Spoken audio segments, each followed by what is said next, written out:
Hey guys, so thought it would just be easier for us to do a short video review of All Fall Down than attempting to try and put both of our reviews into one review of just one gigantic thought. So for me, I had actually read part of this as an EARC forever ago when it first came out, and I ended up DNFing it because I thought it was inconsistent. I didn't get very far in it at that time. I remember her being inside and then all of a sudden she was outside, I guess, and it felt a really weird transition, so I put it down.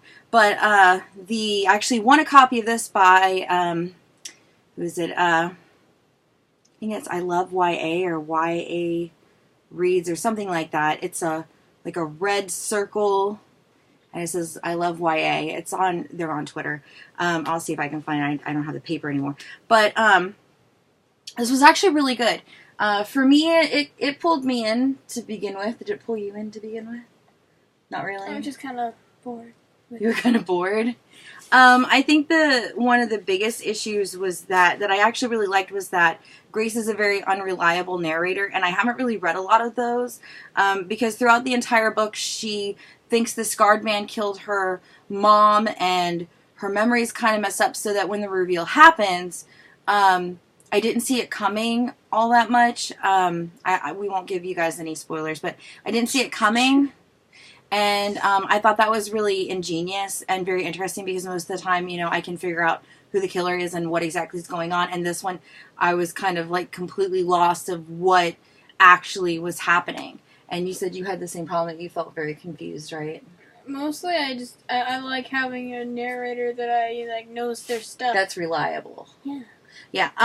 Another reviewer on Goodreads was talking about book one being Grace is a girl with PTSD, which I think that description really does work for this book because of the things that she's dealing with about her mom's death and seeing it happen and nobody believing her and just basically be shoved into the hospital and getting tossed full of drugs and stuff that, oh my goodness, that she hasn't really come to terms with what happened, and her memory, of course, is unreliable, so you don't really know what is going on. And I think that really, really works out about the description of her having PTSD because of what had happened, which I thought was really interesting.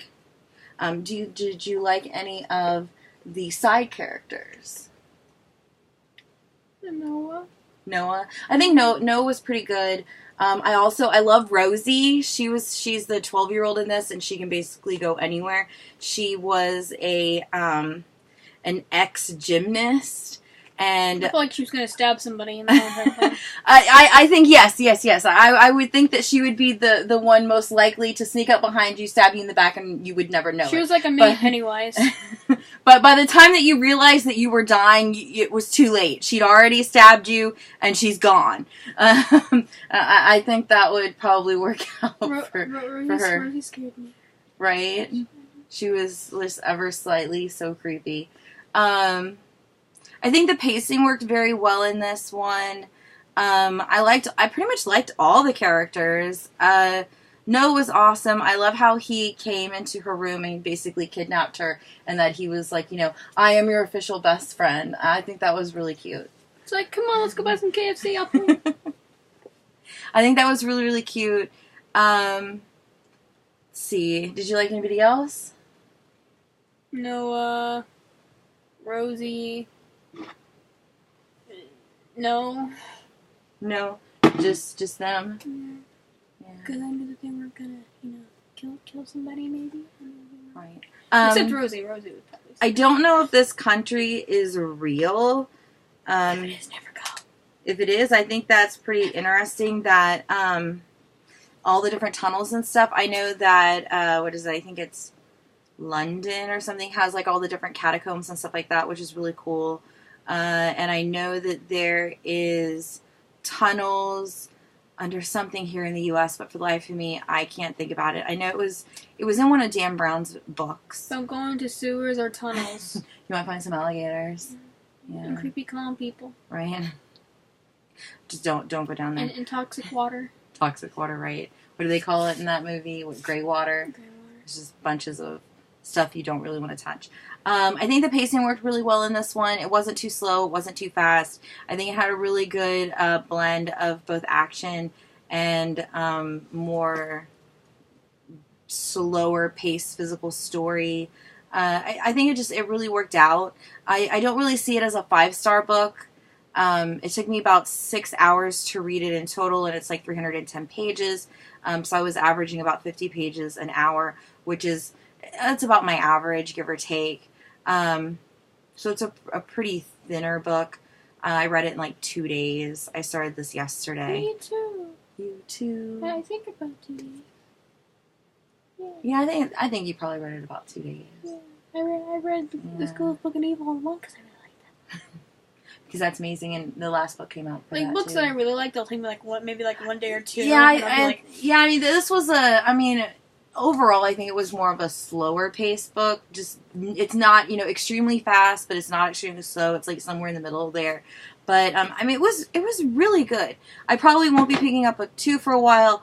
I actually read a review, from, I think it's Paper Fury on Goodreads, where she gives you like some spoilers and stuff. So I guess after knowing what's going to go on in book 2, I'm not as excited to read it.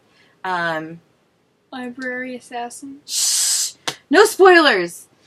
But I will eventually, more than likely, pick it up and try it out. I know the library has all 3 books, so I might just get it from them. This was actually for the Winter Haven book club. That's their young adult book club that they've opened up to all ages, which we will actually be leaving here in the next couple of minutes to go talk about this book with them. So I'm really excited to pick up our next book. Oh, what in the world was that? Did you see that? Nope, we're leaving. Nope. Which is Passenger by Bracken. This is one that I've attempted to read quite a few times, and I've never finished it. So I'm really excited to try it again. Sit over here. All the horror movies. Did the computer freak you out? Ring.